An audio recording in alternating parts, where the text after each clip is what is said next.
दोस्तों आज इस एपिसोड में डिस्कस करेंगे मेरा पोर्टफोलियो। जैसा कि आप जान रहे हैं कि पिछले कुछ दिनों से मार्केट में लगातार बिकवाली होती रही है और मार्केट में लगातार लाल कलर ही देखने को मिल रहा है।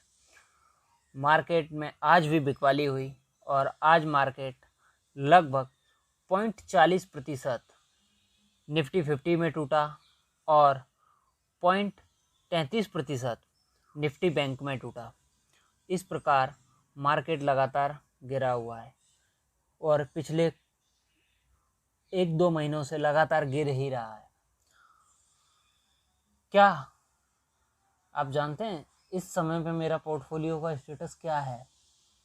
मेरे पोर्टफोलियो का स्टेटस अभी +42% है और वो भी प्रॉफिट में।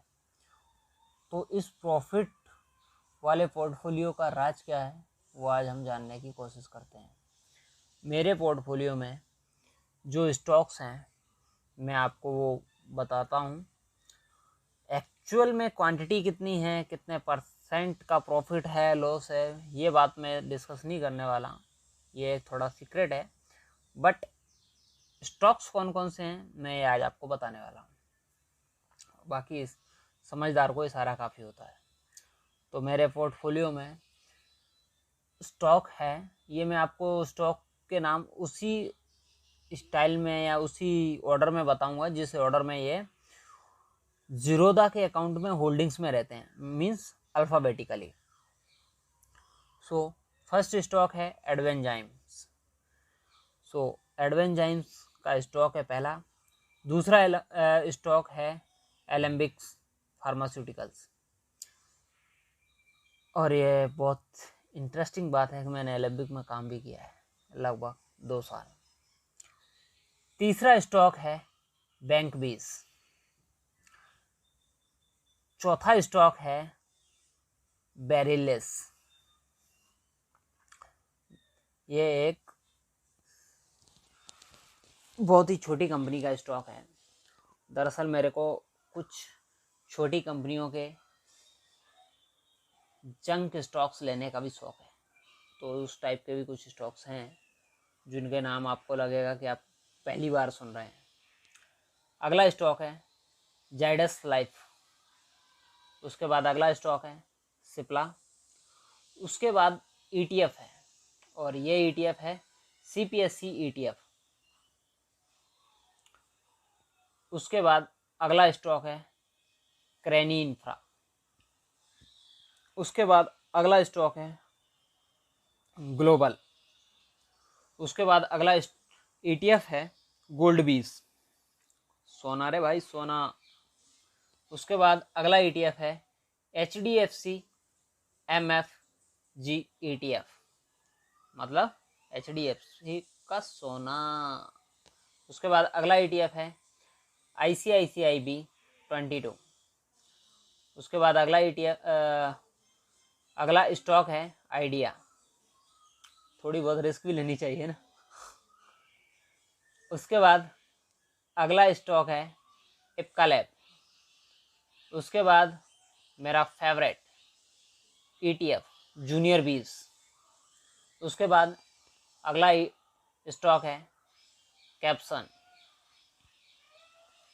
उसके बाद अगला स्टॉक है मेरी फेवरेट बैंक कोटक बैंक। उसके बाद सॉरी ETF नहीं है, स्टॉक है।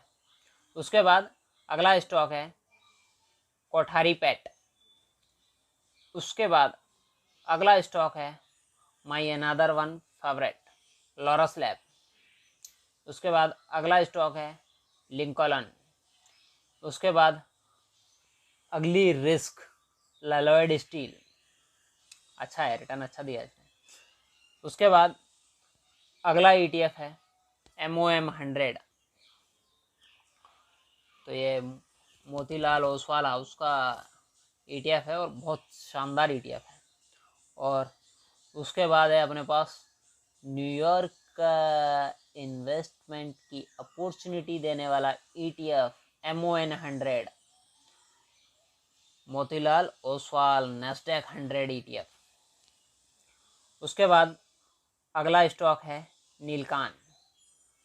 उसके बाद है अपना डायरेक्ट इन्वेस्टमेंट निफ्टी 50 में via ETF Nifty 20, my all time favourite. उसके बाद अगला स्टॉक है NMDC। उसके बाद अगला स्टॉक है रिस्क, ले लो बाबा रिस्क, स्कैंडेंट। उसके बाद अगला स्टॉक है SHVFL। उसके बाद अगली कंपनी है सन फार्मा, और मैंने इसमें भी काम किया है लगभग 2.5-3 साल। अच्छी कंपनी है, इन्वेस्ट करो। सलाह है, अपनी रिसर्च के बाद ही इन्वेस्ट करो। मैंने इन्वेस्ट इसलिए किया क्योंकि मैंने इसमें 2.5 साल काम भी किया है और मुझे को ये कंपनी बहुत अच्छी लगती है पर्सनली। उसके बाद अगला स्टॉक है सुपेट्रो। उसके बाद अगला स्टॉक है सुरोनेट TNP। उसके बाद अगला स्टॉक है वर्चुअल ALG। उसके बाद अगला स्टॉक है वैलकॉर्प, और उसके बाद अगला स्टॉक है वर्थ। ये सब वो स्टॉक और ETFs हैं जिसमें मैं करंटली इन्वेस्टेड हूँ, और इनमें कुछ कंपनियां आपने देखा वो कंपनियां हैं जिनमें मैंने काम भी किया है और जिनके फ्यूचर के बारे में मैं काफ़ी श्योर भी हूँ। तो आप भी कोशिश कीजिए ऐसी कंपनियों में इन्वेस्ट करने की या ऐसे स्टॉक्स में इन्वेस्ट करने की जिनके बारे में आप जानते हैं, जिनके प्रोडक्ट्स को आप यूज करते हैं, जिन कंपनियों में आप काम करते हैं, क्योंकि ऐसी कंपनियों की फंडामेंटल एनालिसिस करना काफ़ी इजी होता है क्योंकि उसके बारे में आप काफ़ी कुछ जानते हो। जैसे कि आपने देखा मेरे पोर्टफोलियो में मैंने एलेम्बिक और सन फार्मा में इन्वेस्ट किया है, क्योंकि इन दोनों कंपनियों में मैंने लगभग 2-2.5 साल काम किया है और इन कंपनियों के बारे में मैं काफ़ी श्योर हूँ कि इनमें कैसे काम होता है, इनके फ्यूचर ग्रोथ क्या है, प्लान क्या है, और ये फ्यूचर में कैसा परफॉर्म करेंगे, और उस बेसिस पे ही मैंने इसमें इन्वेस्टमेंट किया है। इसी प्रकार आप उन कंपनियों में काम कीजिए, स्टॉक की इन्वेस्ट कीजिए जिनमें आप काम करते हैं, क्योंकि उनके बारे में आप काफ़ी जान जाते हैं वहाँ पे काम करते हुए। अगर आप किसी कंपनी में काम नहीं करते हैं तो आप ऐसी कंपनियों में इन्वेस्ट कीजिए जिनके प्रोडक्ट्स आप यूज करते हैं। उदाहरण के लिए अगर आप टाटा की भी कार चलाते हैं और महिंद्रा की भी कार चलाते हैं तो आप बेहतर जान पाएंगे कि टाटा की कार ज़्यादा अच्छी लगती है आपको या महिंद्रा की। तो जिसकी कार ज़्यादा अच्छी लगती है आपको तो काफ़ी चांसेस होते हैं कि उसकी कार आपके साथ साथ बाकी लोगों को भी अच्छी लगती हो, और अगर सबको उसकी कार अच्छी लगती है तो उसकी कारों की बिक्री भी ज़्यादा होगी। अगर उसकी कारों की बिक्री ज़्यादा होगी तो वो कंपनी ज़्यादा ग्रो करेगी। अगर वो कंपनी ज़्यादा ग्रो करेगी तो उस स्टॉक का भाव बढ़ेगा, और भाव बढ़ेगा तो आपका भी भाव बढ़ जाएगा फिर, और क्या, आपको भी अच्छा खासा मुनाफा होगा। तो चलो मिलते हैं अगले एपिसोड में कुछ नई जानकारी के साथ। तब तक के लिए अलविदा दोस्तों।